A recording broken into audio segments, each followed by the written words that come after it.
Самый известный человек в Таджикистане, конечно же, Эмомали Рахмон. Но если звезды любят выставлять свою жизнь на показ в соцсетях, то о жизни лидера таджикской нации мало что известно. В котором часу встает таджикский лидер, что предпочитает на завтрак, а самое главное, как он успевает быть в курсе всех новостей как внутри страны, так и за ее пределами. Мы представим вашему вниманию реальный день из жизни президента. Но перед тем, как прожить день вместе с лидером, не забудьте подписаться на наш канал, чтобы быть в курсе о всех новинках на нашем канале. График Рахмона достаточно плотный и напряженный из-за того, что президент любит лично проверять работу государственных предприятий, общаться с людьми, потому застать президента сидящим в кабинете очень сложно. День лидера нации начинается очень рано, ведь в сутках всего 24 часа, а успеть нужно много. После утренних процедур стоит вспомнить о молитве и отправиться на завтрак.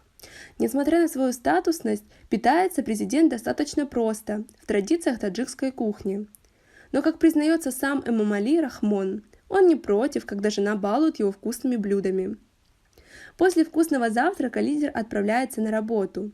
Уже по пути его вводят в курс дела последних событий и предоставляют самую свежую прессу.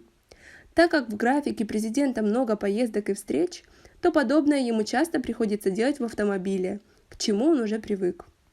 Для дальних перелетов есть личный самолет, который полностью обустроен для работы, начиная с рабочего места, заканчивая местом для трапезы.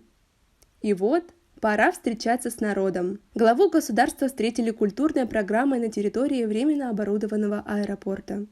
Затем Эмомали Рахмон направился в дикханское хозяйство имени Сайфеддина Бабоева. Там президент ознакомился с ходом сева пшеницы и дал старт уборке хлопка в этом сезоне. Далее в хозяйствах Джамаата имени Садриддина Айни глава государства посетил выставку продукции трудов Дикхан, ремесленников и достижений сферы промышленности Хорасанского района. Главу государства встретили искусные хозяйки района вкусными лепешками.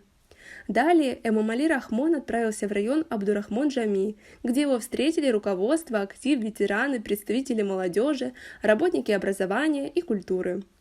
Президент принял участие в церемонии открытия нового здания школы номер 4. В этом образовательном учреждении 40 преподавателей обучают более 900 учащихся. После этого неустанный президент Таджикистана выступил перед жителями районов и подвел итоги последнего десятилетия. И нет, это не расписание супергероя, который умеет телепортироваться. Это день основателя мира, лидера нации, президента Республики Таджикистан, уважаемого Эмомали Рахмона. После всех встреч можно тихо присесть и не отдохнуть, а разобраться с делами на следующий день и узнать о самых важных событиях дня. И это не один из самых загруженных дней правителя, а всего лишь обычный рабочий день, которых в жизни Эмомали Рахмона очень много. На этом у нас все.